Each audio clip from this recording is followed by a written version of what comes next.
क्या बीजेपी को नहीं पच रही योगी की लोकप्रियता? क्या केंद्र से टकराव में बर्बाद होगा यूपी का चुनाव? क्या आरएसएस बचा पाएगा योगी आदित्यनाथ की कुर्सी? और क्या योगी को हराने में लगे हैं पीएम मोदी और अमित शाह? नमस्कार, ये है एनालाइज नाउ। मैं हूं कृष्णा वाजपेयी और आज हम बात करेंगे योगी आदित्यनाथ की, क्योंकि यूपी में अगले साल विधानसभा के चुनाव हैं और चुनाव के पहले बीजेपी को जिताने के लिए मुख्यमंत्री योगी आदित्यनाथ यूपी में पूरी ताकत झोंक रहे हैं। लेकिन जितनी ताकत योगी आदित्यनाथ झोंक रहे हैं, क्या उनको उतना ही सहयोग उनके साथियों से मिल रहा है? क्योंकि योगी आदित्यनाथ की राजनीतिक लकीर को छोटा करने में अखिलेश यादव से ज्यादा दिलचस्पी बीजेपी के नेताओं को है। यूपी की राजनीति में इतना सब कुछ हो चुका है, इसके बावजूद मोदी और शाह तमाशा देख रहे हैं। योगी विरोधियों के खिलाफ कोई एक्शन नहीं हो रहा है और इसीलिए ये सवाल खड़े हो रहे हैं कि क्या मोदी और शाह योगी को हराना चाहते हैं? और आखिर इस पूरे खेल में राष्ट्रीय स्वयंसेवक संघ कहां खड़ा है? ये पूरा मामला क्या है? चलिए आज आपको इसके बारे में विस्तार से बताते हैं। वीडियो शुरू करें उसके पहले हमारे चैनल को सब्सक्राइब कर लीजिए और नए वीडियो के अपडेट सबसे पहले पाने के लिए हमारे चैनल की नोटिफिकेशन सेटिंग ऑन कर लीजिए। तो अब बात करते हैं अपने वीडियो की। उत्तर प्रदेश में अब धीरे धीरे गर्मी बढ़ने लगी है और राजनीतिक पारा भी काफी चढ़ गया है, क्योंकि यूपी में अगले साल विधानसभा का चुनाव है और इतना बड़ा सूबा होने की वजह से राजनीतिक पार्टियां साल भर पहले ही अपनी चुनावी तैयारियों में जुट गई हैं। समाजवादी पार्टी के मुखिया अखिलेश यादव पीडीए वाले फॉर्मूले के तहत यूपी में योगी आदित्यनाथ को हराने की तैयारियों में जुटे हुए हैं। इतना ही नहीं, अपनी चुनावी रणनीतियों को मजबूत करने के लिए अखिलेश यादव ने प्रोफेशनल इलेक्शन मैनेजमेंट कंपनी यानी आईपैक को भी हायर कर लिया है और आईपैक की यूपी चुनाव में एंट्री योगी आदित्यनाथ के लिए एक बड़ा राजनीतिक खतरा मानी जा रही है। कांग्रेस समाजवादी पार्टी के साथ गठबंधन में है और वो यूपी में अखिलेश यादव को मजबूत करने के लिए जमीनी स्तर पर काम कर रही है। बात बीएसपी की करें तो मायावती भी अपना खोया हुआ वोट बैंक हासिल करने के लिए अपने कार्यकर्ताओं को जमीन पर उतार रही है।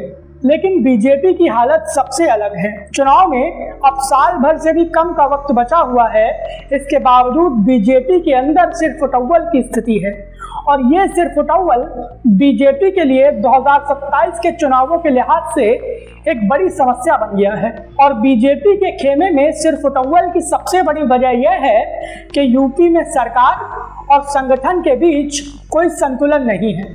मुख्यमंत्री योगी आदित्यनाथ अपनी कानून व्यवस्था, हिंदुत्व के एजेंडे और विकास के दम पर यूपी चुनाव में बीजेपी को जिताने की तैयारी कर रहे हैं, लेकिन लग ऐसा रहा है कि योगी आदित्यनाथ को अपनी पार्टी के नेताओं का कोई सहयोग नहीं मिल रहा।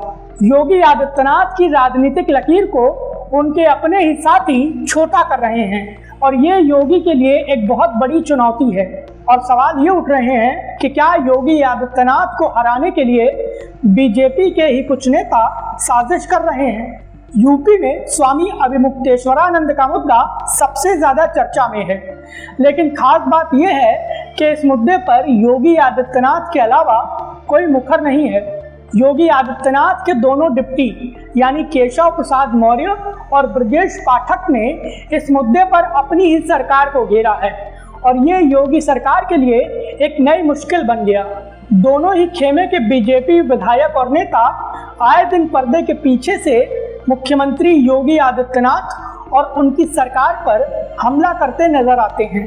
यूपी में सरकार से लेकर संगठन तक जब भी कोई समस्या आती है तो सारा ठीकरा मुख्यमंत्री योगी आदित्यनाथ पर फोड़ दिया जाता है। केशव प्रसाद मौर्य हो या ब्रजेश पाठक, डैमेज कंट्रोल के मुद्दे पर कोई भी योगी आदित्यनाथ का साथ नहीं देता है। केशव और ब्रजेश को जब ऐसा लगता है कि किसी मुद्दे पर योगी की छवि खराब हो सकती है तो उस आग में ये दोनों ही नेता खूब घी डालते हैं और उस मुद्दे को बढ़ा चढ़ा कर पेश करते हैं। सीएम योगी जापान और सिंगापुर के दौरे पर थे और इस दौरान अखिलेश यादव से लेकर सभी मुख्य विपक्षी पार्टियों ने योगी सरकार पर कोई ना कोई मुद्दा उठाकर हमला बोला था, लेकिन जब मुख्यमंत्री प्रदेश में नहीं थे तो उनकी गैर मौजूदगी में बीजेपी के किसी भी बड़े नेता ने योगी सरकार पर लगे आरोपों को लेकर अखिलेश यादव पर पलटवार नहीं किया। और इस दौरान अखिलेश यादव ने यूपी की राजनीति में खूब लाइमलाइट बटोरी। इसीलिए ये सवाल खड़े हो रहे हैं कि क्या मोदी और शाह ये नहीं चाहते कि 2027 के विधानसभा चुनाव में एक बार फिर योगी आदित्यनाथ चुनाव जीतें और राज्य में फिर से मुख्यमंत्री बने। अब आप कहेंगे कि ये क्या बात हुई, योगी के मामले में मोदी और अमित शाह कहां से आ गए? तो होल्ड करिए, बताते हैं। यूपी की राजनीति में इतना सब कुछ चल रहा है, लेकिन मोदी और शाह इस पूरे मामले में केवल तमाशा देख रहे हैं। आमतौर पर जब कोई नेता पार्टी लाइन से हटकर बात करता है तो उसके खिलाफ तुरंत एक्शन हो जाता है, लेकिन योगी आदित्यनाथ बीजेपी के सबसे पॉपुलर नेता हैं। इसके बावजूद केशव और ब्रजेश उनके खिलाफ आए दिन कोई ना कोई एजेंडा चलाते हैं, लेकिन मोदी और शाह इन दोनों ही नेताओं के खिलाफ कोई एक्शन नहीं ले रहे। बीजेपी के मंत्री से लेकर विधायक तक आए दिन किसी न किसी मुद्दे पर योगी आदित्यनाथ की आलोचना कर देते हैं और इसके पीछे कहीं ना कहीं केशव और ब्रजेश पाठक का हाथ होता है। इसके बावजूद इन नेताओं के खिलाफ कोई एक्शन नहीं लिया जाता। इतना ही नहीं, मोदी शाह की टीम ने योगी आदित्यनाथ की मुश्किलें कम करने के बजाय बढ़ा दी हैं, क्योंकि हाल ही में केंद्र सरकार के अंतर्गत आने वाले यूजीसी ने जातिगत भेदभाव रोकने के नाम पर शिक्षण संस्थानों में जो नियम लागू किए थे, उसकी वजह से सबसे ज्यादा विरोध यूपी में हो रहा है।